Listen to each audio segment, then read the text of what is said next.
আসসালামু আলাইকুম সুপ্রিয় শিক্ষার্থীরা, বলো তো আমরা কিভাবে বসে থাকি? অন্য প্রাণী যেমন কেঁচো, তেলাপোকা ওরা কেন বসতে পারে না? কারণ ওদের মেরুদণ্ড নেই। মানুষের মেরুদণ্ড রয়েছে। চলো আমরা আজকে দেখে নেই মেরুদণ্ড কিভাবে তৈরি হচ্ছে। মেরুদণ্ড তৈরি হয় কিছু কশেরুকা দিয়ে। এই কশেরুকাগুলোও 5 ধরনের রয়েছে। প্রথমেই রয়েছে সার্ভাইকাল কশেরুকা। এটি কয়টি থাকে আমাদের বডিতে? 7টি থাকে।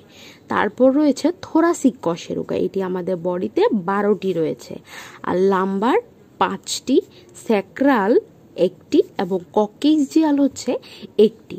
টোটাল 26টি কশেরুকা আমাদের বডির মেরুদণ্ডকে তৈরি করছে।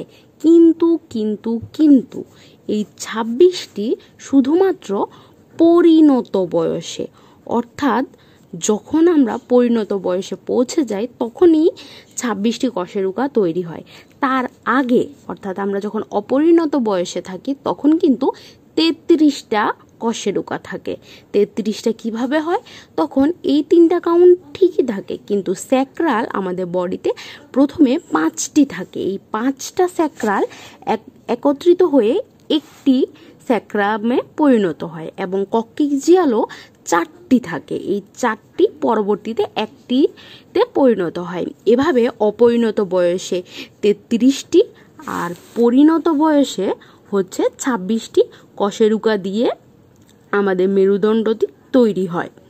আশা করি এই নাম্বারগুলো তোমাদের মনে থাকবে এবং এটি খুবই ইম্পর্টেন্ট একটা কোশ্চেন আমাদের এমসিকিউর জন্য, যে কোন কশেরুকা আমাদের বডিতে কয়টি থাকে। তাহলে এখন বুঝতে পেরেছো তো কেন তুমি মেরুদণ্ড সোজা করে বসতে পারো। ধন্যবাদ সকলকে। আসসালামু আলাইকুম।